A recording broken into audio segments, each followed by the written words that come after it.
Hello, ഇന്ന് ഡിസ്ഗ്രാഫിയെക്കുറിച്ചാണ് വിശദമാക്കുന്നത്. Dysgraphia എന്ന് പറഞ്ഞാൽ ഒരു ലേണിംഗ് ഡിസബിലിറ്റിയാണ്. അതായത് ഇതിൽ കുട്ടികൾക്ക് എഴുത്തിലാണ് പ്രശ്നം വരുന്നത്. ഒരു അടുക്കും ചിട്ടയും ഇല്ലാതെ എഴുതി വയ്ക്കുന്നത് കാണാം. വരികൾ തമ്മിൽ വിട്ട് വിട്ട് പോവുക, അവർക്ക് ചില അക്ഷരങ്ങളെല്ലാം വിട്ടു പോവുക, ചില സെൻറ്റൻസുകൾ തന്നെ വിട്ടു പോകുന്ന അവസ്ഥ. അതേപോലെ വേണ്ടത്ര സ്പേസ് കൊടുക്കാതിരിക്കുക എഴുതുന്ന സമയത്ത്. ഇങ്ങനെ അവർ എഴുതിയത് അവർക്ക് തന്നെ വായിക്കാൻ പറ്റാത്ത ഒരവസ്ഥ. പിന്നെ കൂടാതെ കുട്ടികൾ ഈ തിരിച്ചെഴുതുന്നത് കാണാം, മിറർ റൈറ്റിംഗ്. അതായത് നാ എന്നുള്ളത് ധാന്ന് എഴുതുക, അതുപോലെ പി എന്നുള്ളത് ക്യൂന്ന് എഴുതുക. ഇങ്ങനെ ഇപ്പോൾ മാത്സിൻ്റെ കാര്യമാണെങ്കിലും അത് 6 എന്നുള്ളത് 9 എഴുതുക. ഇങ്ങനെയെല്ലാം തിരിച്ചെഴുതി വെക്കുന്നത് കാണാം. പിന്നെ ഇവർക്ക് ഈ ചിഹ്നങ്ങളെല്ലാം കൺഫ്യൂഷനായിരിക്കും. ഇപ്പം മാത്സിലാണെങ്കിൽ അവർക്ക് പ്ലസ് മൈനസ് ഈ ചിഹ്നങ്ങളിലെല്ലാം അവർക്ക് കൺഫ്യൂഷൻ വരുന്നുണ്ട്. അതുപോലെ മലയാളമാണെങ്കിൽ അതിലെ ചിഹ്നങ്ങൾ ഇതെല്ലാം. പിന്നെ പോരാതെ നമുക്ക് എഴുതുന്ന സമയത്ത് ഒരു സ്ട്രോക്ക് ഉണ്ടാവില്ല. ഇപ്പോൾ റൈറ്റിൽ നിന്ന് തുടങ്ങി ലെഫ്റ്റിൽ എത്തണം എന്നുള്ള. പക്ഷേ ഈ കുട്ടികൾക്ക് അങ്ങനെ ഒരു സ്ട്രോക്ക് അവർ നോക്കാറില്ല. അവരെങ്ങനെയെങ്കിലും ഒരു അക്ഷരം അവിടെ എത്തിക്കുകയാണ് ചെയ്യുക. ചിലപ്പോൾ ഇവിടുന്ന് ലെഫ്റ്റ് നിന്ന് എഴുതി തുടങ്ങുന്നുണ്ടാവുക. അപ്പോൾ ഇങ്ങനെയുള്ള പ്രയാസങ്ങളെല്ലാം അഭിമുഖീകരിക്കും കുട്ടികൾ. പിന്നെ കുട്ടികളുടെ ഉള്ളിലുണ്ടാകും ഒരു പക്ഷേ കാര്യങ്ങളെല്ലാം. പക്ഷെ അത് എഴുത്തിലേക്ക് വരുന്ന സമയത്ത് പിന്നെ അവർക്ക് എഴുതാൻ അക്ഷരങ്ങൾ കിട്ടാതിരിക്കുക. ചിലപ്പോൾ എക്സാമിനൊക്കെ പോയ കുട്ടികൾ പറയും എനിക്കെല്ലാം അറിയാമായിരുന്നു, പക്ഷേ എനിക്കത് എഴുത്തിലേക്ക് എനിക്ക് കൊണ്ടുവരാൻ പറ്റുന്നില്ല. ഇപ്പോഴുള്ളൊരു പഠന രീതി തന്നെ നമുക്ക് ആശയങ്ങൾ വിശദീകരിക്കുക എന്നൊക്കെ പറഞ്ഞിട്ടല്ലേ ഉണ്ടാവുക. അപ്പോൾ അങ്ങനെ ഒരുപാട് കാര്യങ്ങൾ വരുന്ന സമയത്ത് ഇവർക്ക് ഈ ആശയങ്ങൾ കിട്ടാതെ അത് എഴുതാൻ കഴിയാത്ത ഒരു അവസ്ഥ കണ്ടുവരാറുണ്ട്.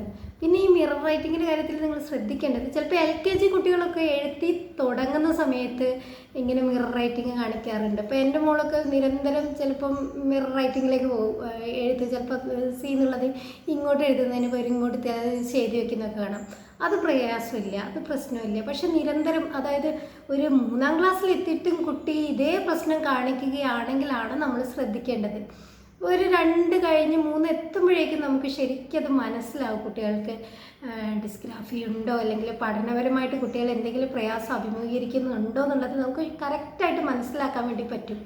പലപ്പോഴും ഇപ്പോൾ ഒരു 8-ലോ 9-ലോ 10-ലൊക്കെ എത്തുന്ന സമയത്താണ് ഈ ഒരു സംഭവം കണ്ടെത്തുന്നത്. അങ്ങനെ കണ്ടെത്തിയത് കൊണ്ട് കുട്ടികൾക്ക് പെട്ടെന്ന് മാറ്റം വരുത്താൻ നമുക്ക് കഴിയില്ല. നമുക്ക് ഏതൊരു അസുഖമാണെങ്കിലും നമുക്ക് നേരത്തെ കണ്ടെത്തി അതിന് നേരത്തെ മരുന്ന് കൊടുക്കണമല്ലോ. അതുപോലെ തന്നെയാണ് നമ്മുടെ പഠന വൈകല്യത്തിൻ്റെ കാര്യവും. നേരത്തെ കണ്ടെത്തി അതിന് നേരത്തെ ചിട്ടയായ ട്രെയിനിങ് ഇൻഡിവിജ്വലായിട്ട് കൊടുക്കുക. ഓരോ കുട്ടിയും വ്യത്യസ്തമാണ്. ആ കുട്ടിക്ക് യോജിക്കുന്ന തരത്തിലുള്ള ട്രെയിനിങ് മെത്തേഡൊക്കെ ശരിക്കും കുട്ടിയെ നമ്മൾ മനസ്സിലാക്കിയാൽ നമുക്ക് മനസ്സിലാവും, എൻ്റെ മോനെ ഇത് ഈ രീതിയിൽ പഠിപ്പിച്ചാൽ ഒരു പക്ഷേ ഇതിനെക്കാട്ടും മനസ്സിലാവാം എന്ന് നമ്മൾ തന്നെയാണ്, അമ്മമാർ തന്നെയാണ് പിന്നെ മനസ്സിലാക്കേണ്ടത്. ചെറിയ ചെറിയ ടെക്നിക്കൊക്കെ ഞാനിവിടെ ഇന്ന് കാണിച്ചു പറഞ്ഞു തരാം കേട്ടോ. പിന്നെ കുട്ടികളുടെ മുന്നിൽ വെച്ചിട്ട് അവരെ കുറ്റപ്പെടുത്തി സംസാരിക്കാതിരിക്കുക. പിന്നെ നമ്മൾ തന്നെ ഇപ്പോൾ നമ്മളെ മുന്നിൽ വെച്ച് നമ്മളെ കുറ്റം പറയാണ് മറ്റുള്ളവർ, നമുക്ക് എത്ര വിഷമം ഉണ്ടാവും. അതുപോലെ തന്നെയാണ് നമ്മുടെ കുട്ടികളുടെ കാര്യം. പലപ്പോഴും കണ്ടിട്ടുണ്ട് അമ്മമാർ അവൻ്റെ മുന്നിൽ വെച്ചിട്ട് ഞാൻ എത്ര പഠിപ്പിക്കുന്നതെന്നറിയാം, ഒന്നും അറിയുന്നില്ല ഈ കുട്ടിക്ക്, എന്താണ് ഈ കുട്ടീൻ്റെ തലയിൽ നിന്നായിരിക്കും അങ്ങനെയൊക്കെ നമ്മൾ പറയും കുട്ടികളെ മുന്നിൽ വെച്ചിട്ട്. ആ കുട്ടീൻ്റെ മനസ്സ് എത്ര വേദനിക്കുന്നുണ്ടാവും.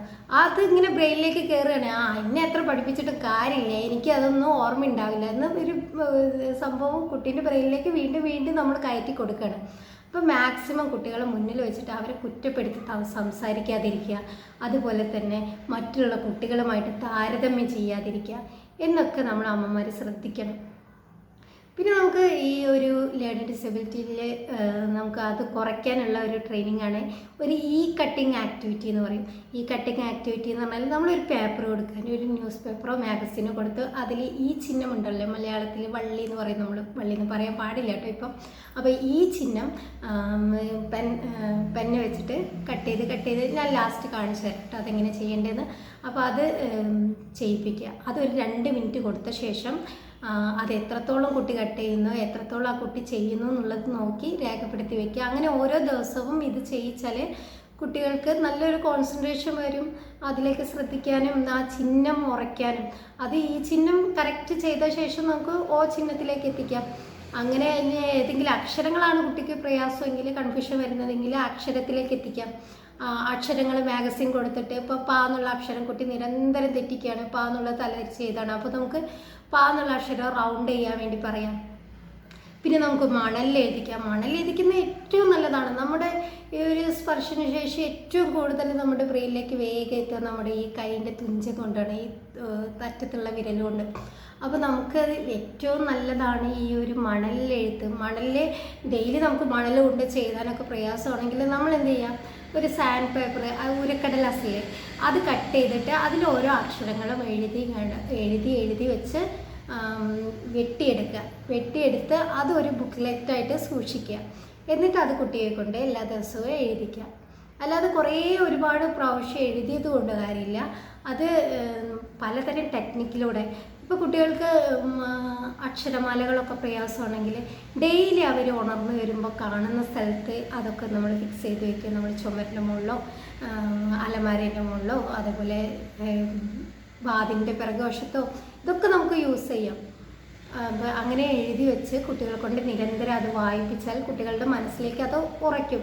ചിലപ്പോൾ ആയും ങായും തമ്മിൽ കുട്ടികൾക്ക് ഭയങ്കര കൺഫ്യൂഷൻ ആയിരിക്കും. അപ്പോൾ നമ്മൾ എന്ത് ചെയ്യുക, ങാന്ന് വരുന്ന സമയത്ത് ആ ലാസ്റ്റ് ഇങ്ങനെ ഉള്ള ഒരു വളഞ്ഞിട്ടാണല്ലോ, അവിടെ നമുക്ക് ഒന്ന് കളർ ചേഞ്ച് ചെയ്ത് കൊടുക്കുക. അവിടെ ഇപ്പോൾ ഇതുവരെ നീലേനെ കൊണ്ട് ചെയ്ത് പിന്നെ കളർ ചേഞ്ച് ചെയ്ത് കൊടുക്കുക. അപ്പോൾ കുട്ടികൾക്ക് മനസ്സിലാവും, ഇവിടെ എന്തോ ഒരു വ്യത്യാസം വന്നിട്ടുണ്ട്. ഇതൊക്കെ നമ്മൾ ഐഡിയപരമായിട്ട് നമ്മൾ കൈകാര്യം ചെയ്യേണ്ടതാണ് നമ്മുടെ കുട്ടിക്കനുസരിച്ച്. ഇപ്പോൾ കുട്ടി എഴുത്തിൽ പ്രയാസമുണ്ടെന്ന് മനസ്സിലാക്കി കഴിഞ്ഞാൽ നമ്മൾ തന്നെയാണ് കണ്ടെത്തേണ്ടത് എന്തൊക്കെയാണ് ടെക്നിക്ക് എന്നുള്ളത്. ഞാൻ പറഞ്ഞല്ലോ, ചെറിയ ചെറിയ ടെക്നിക്കുകൾ. നമ്മളൊന്നും ടെക്നിക്കുകളൊന്നും എവിടെയും എഴുതി വെച്ചിട്ടോ പഠിച്ചിട്ടോ ഒന്നുമില്ല. പക്ഷെ നമ്മുടെ കയ്യിലേക്ക് ഒരു കുട്ടി വരുന്ന സമയത്ത് ഈ കുട്ടിയിൽ ഇങ്ങനെ യൂസ് ചെയ്യുന്ന സമയത്ത് കുറച്ചും കൂടി മെച്ചമുണ്ടാവും അങ്ങനെ വിചാരിക്കാറുണ്ട്.